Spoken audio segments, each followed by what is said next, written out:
Justin Orenduff here, Baseball Rebellion. You are looking at Clayton Kershaw on the left, Michael Wacha on the right. Two guys that have already met once this postseason will again meet again in the next game of the NLCS. And what I'm talking about here is the use of the clean arm swing and efficient arm swing into rotation, something I think that these two guys demonstrate very well and has allowed them to experience a high level of results and continue to dominate hitters. So let's go ahead and get right to it.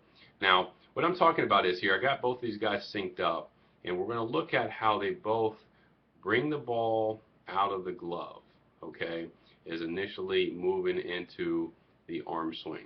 And what we're going to do here is we're going to go ahead and draw a line, okay, coming up really from the back heel upwards, okay, from the mound. So we're going to do this with both throwers.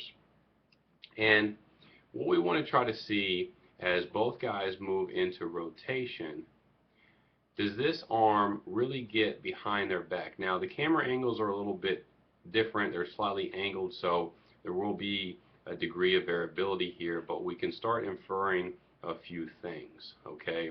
And what I want to talk about initially is, let's focus on the hands of both throwers.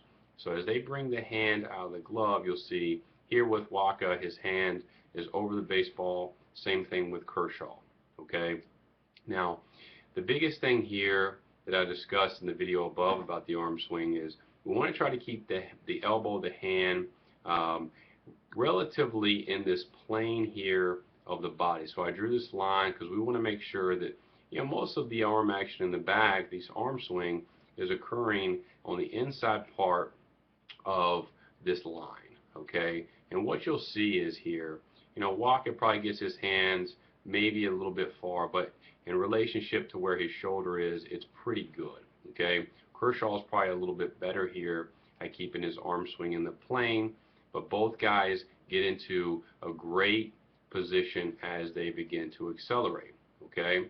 So you can see here, Kershaw looks like he's a little bit more together, okay?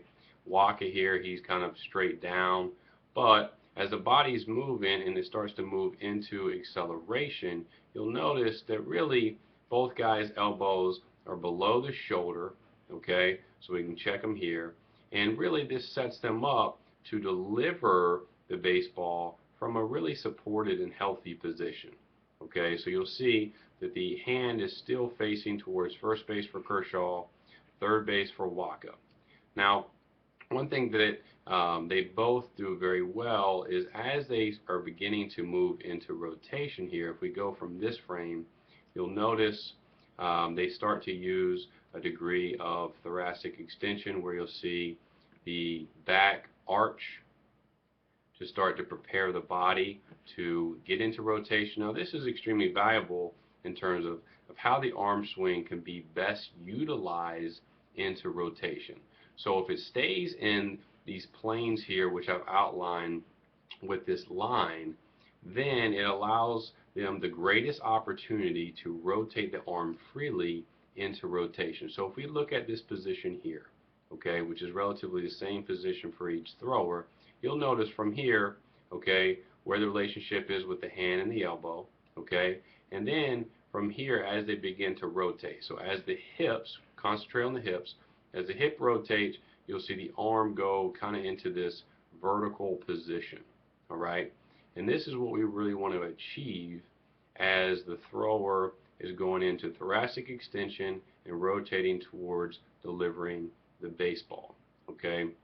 So the hand is still over the ball here in both frames, and as the hip rotates, you'll see the path of the elbow to the hand really become more vertical here, okay, in both throwers, all right? And this really sets up the shoulder capsule, the elbow beginning to rotate in a supported manner with the trunk, okay? And this is really the best use of the arm swing and how it can allow a pitcher to consistently get into a consistent release point out front, okay? Both guys are pretty good examples of how to go about doing it, okay? They're each a little bit unique, but they allow the hand to kind of stay in a consistent plane as they're moving into this position. Okay, and this is a way to where, you know, every thrower can benefit from watching some of these guys in the playoffs and how they begin to rotate. Okay, and this is really, you know, the crucial component of when you begin to rotate, where the elbow needs to be in relationship to the shoulder in both throwers, and how the hips rotate, allow the arm to start working with the body into acceleration and then into the finish. Okay, so just to recap, when they're bringing the ball out of the glove, the hands are staying towards third base, the arm is moving consistently with the body, it's staying in this good plane, and as the hip rotates and they start to go into thoracic extension, okay, the arm comes up naturally here. You can start to see the retraction of the elbows, okay, and this is how it should be done.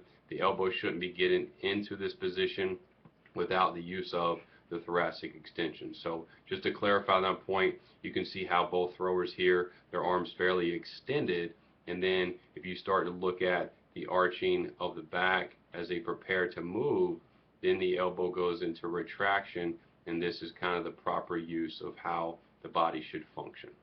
Okay, so that's kind of a brief breakdown of the arm swing with Kershaw, with Wacha. Okay, there's a lot of guys in the postseason that are doing this very well, but I want to provide you with two examples how I think it's done very well. This is Justin Orenduff with Baseball Rebellion. Thanks for listening.